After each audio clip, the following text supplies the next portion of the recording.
I want to show you how to knot a thread.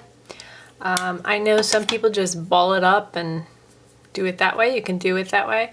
I like the security of this knot.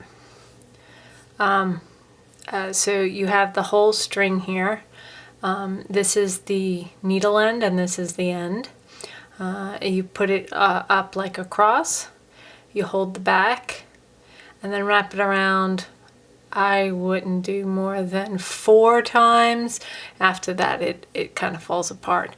Then you push it up and the needle through, and then you have your knot. And it's a pretty solid knot. It sometimes comes out, but it's pretty solid. When you ball it up, and a lot of times if you yank on it, it can fall apart. But this one stays generally. Generally, 99% of the time.